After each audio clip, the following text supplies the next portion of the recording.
Christmas is supposed to be warm, bright, filled with joy. But that winter, when Nora and her brother Sami arrived at Black Fir House, the season brought nothing but cold, silence, and something waiting in the dark. Because some houses aren't decorated for Christmas. Some are simply waiting for the dead to come back. Nora and Sami inherited the mansion from an uncle they never met. They expected charm, fireplaces, warm blankets, the typical movie Christmas.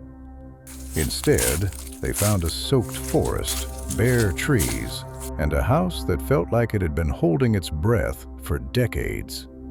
The house had been waiting for them. Unused, untouched, yet alive.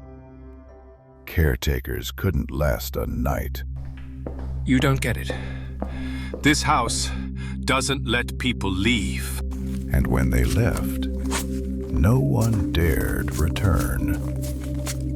The house started to wake.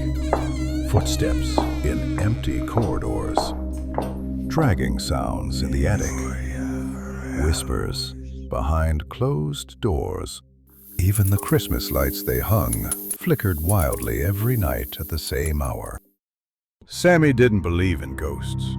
He thought someone was trying to scare them. So they decided to keep watch. For 5 nights they stayed awake. No footsteps, no whispers, just a cold, suffocating silence. On the 6th night, Nora pretended to sleep. Wake me if you hear anything. Don't go wandering around alone, okay? I won't. But instead crept into the north wing bedroom, the one belonging to the uncle who vanished on Christmas night 32 years ago. She didn't tell Sami. She wanted the truth.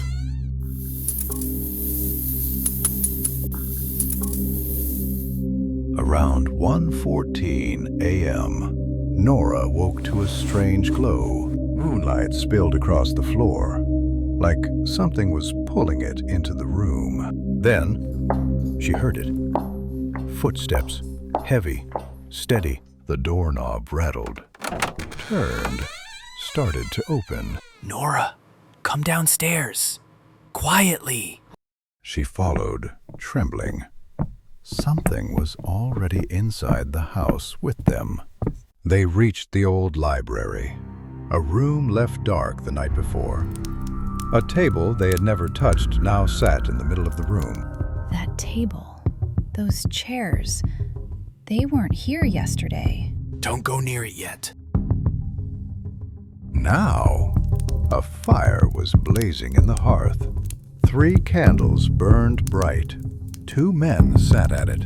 2 dead men.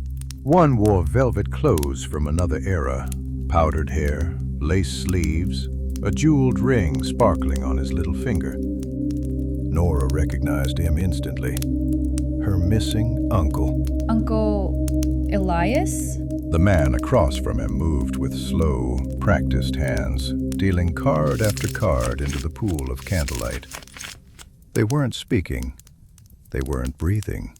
Nora and Sami were watching a moment trapped in time, a Christmas Eve that refused to end. The game changed in a single heartbeat. Cheetah! Chairs scraped violently. Shadows twisted across the walls. The uncle stormed out of the room. The other man followed him.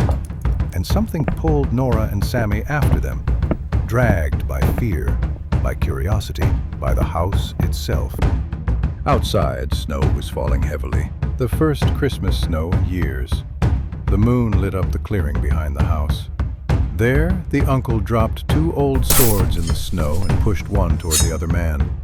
The man counted. 1, 2. Before he said 3, he lunged forward and stabbed the uncle straight through the chest. Nora screamed. The vision shattered like glass hit by a hammer, and darkness swallowed the clearing. At sunrise, Nora and Sami returned to the clearing. Fresh snow covered everything. a white blanket hiding old sins. But beneath it, they found bones, jewelry, scraps of velvet, and a rusted sword. Their uncle had never disappeared. He had been murdered, buried in the snow on Christmas Eve, 3 decades ago.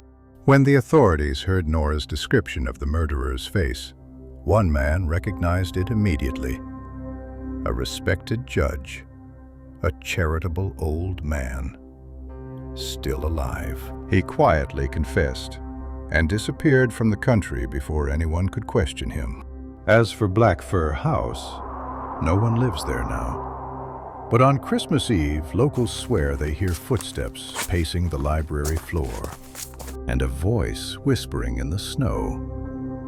1, 2, waiting for someone to say 3.